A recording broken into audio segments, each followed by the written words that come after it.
Hello everyone.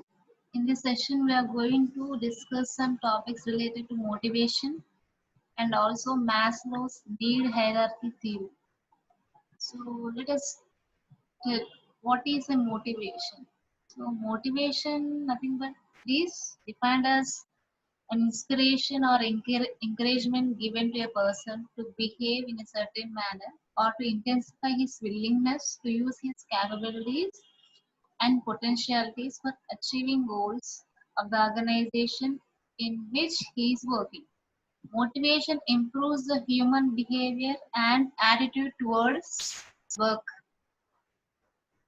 An employee may have sufficient talent and skill, but unless his desire for work is properly stimulated and encouraged to put up all his abilities and talent, it is not possible to extract full work from him.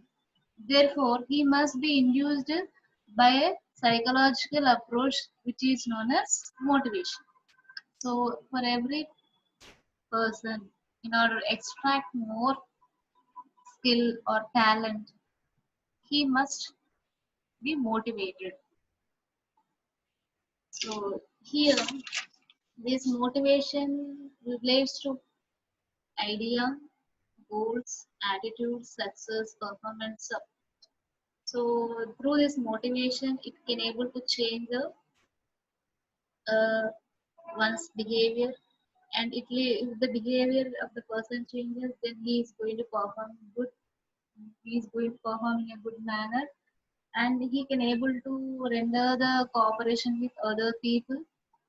It can mobilize the person's mental ability, where he can draw the more attention towards the work, and in this way he can able to uh, this in this way the motivation is going to play an indirect role towards the organization success and also the goals.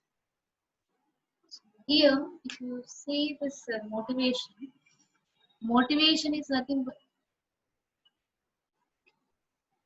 motivation is inspiring the subordinates to contribute with zeal and enthusiasm towards organization goals. Performance of an employee depends on two factors: ability to do work and willingness to work. So mathematically, the performance can be given as ability into willingness.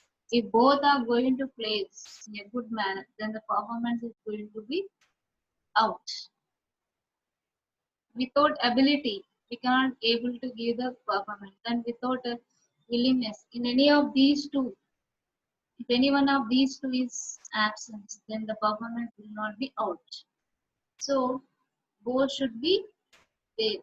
The person must possess some ability and also he must possess some willingness. If both are going to have in one person, then the person is going to perform in a good manner where he can able to render the good service. So here this motivation is enhancing the willingness to work, which improves the performance.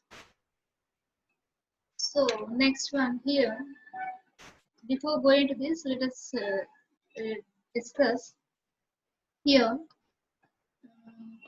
The motivations are of two types: intrinsic motivation as well as intrinsic motivation. Intrinsic related to job one is doing. When a worker has performed a good job, he gets a sense of self-satisfaction, which motivates himself internally.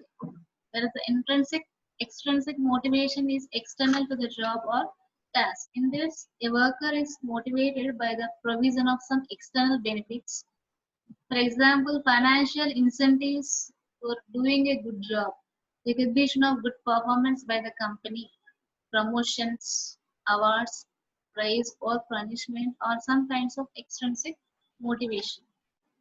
So this external motivation may be of two types: positive motivation as well as negative motivation. In the positive motivation, the worker must be motivated by a way of showing rewards for his works, financial or non-financial in their nature.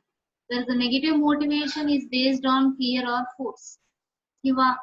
It warrants punishments for the mistakes of the workers, of stopping the increments of workers, and cutting the wages in proportion to their bad work. They are threatened with emotion, etc.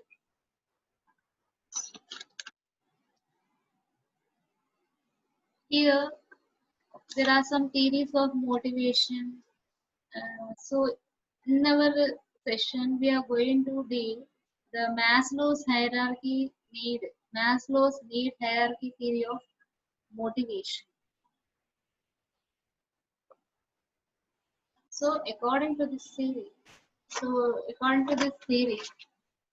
there are certain predetermined needs of employees which they expect to be satisfied by joining in any organization. If these needs are satisfied according to the satisfaction, they feel satisfied and motivated. On the other hand, if there is a gap between these two, they come slow and refuse to work. So here, every person has variety of needs. Some of these needs are satisfied or others are unsatisfied. And an unsatisfied need is the starting point of the motivation process. When a person when a person has an unsatisfied need, he attempts to identify something more that being satisfied. The need is called a goal. Once a goal has been identified, he takes action to reach that goal and thereby satisfy the need. So here, Maslow has identified some 5 categories of human needs which are arranged in an hierarchy. Let us see what is the Maslow's need hierarchy theory. So here, before going to these observations, he had given some human behavior. He had made some observations on human behavior. So first thing is man is a wanting animal. Human being is a wanting animal. He is continuously wanting more and more. But he wants or will want depends upon the what he what he already has. As soon as one of his needs is satisfied, another will appear in its place. This is an unending process. This is a motivator which keeps man continuously working. And second thing, a satisfied need is no more a motivator. Yes, a satisfied need is no more a motivator. Unsatisfied need is a motivator, which we have seen in the earlier case. As soon as the need is satisfied, it loses its capacity to induce man to do the work. Only unsatisfied needs or fresh needs can motivate the person to do the work. Needs have hierarchy on importance. Maslow is of the opinion that needs are satisfied in an order. So that needs have some hierarchy. Let us see what are the hierarchy of these needs. So according to Maslow, the human being has 5 needs: physiological needs, security needs, social needs, esteem needs, and self-actualization needs. So here, the first thing, starting from first need, the basic needs, physiological needs. These are the lower level of hierarchy, of the needs, which must be satisfied to maintain life and are concerned to human body such as food, shelter, clothing, water, rest, temperature, etc. These are more or less universal. And coming to the next, security. Security means where we are going to have some safety needs also. When once the physiological needs are satisfied, then safety and security need takes place. These needs includes physical security, that is freedom from bodily threats, financial security, that is security of income, old age provision, security from risk, job security, security against disease, etc. And then social needs. Social needs. Human being is a social animal. He always interested to live in a society of group. every individual aspires to be loved by others or love others. These needs refer to the needs of conversation, social ability, exchange of feelings and thoughts, and recognition, belongingness, etc. So here, esteem needs. Here in this case, these needs are reflected in our desire for status and recognition in the society. And also they'll expect some respect and prestige in the working group or working place. At last, after these needs are satisfied, then the last hierarchy, uh, the self actualization. It's the last stage of human needs. He becomes growth oriented, self directed, detached, and creative.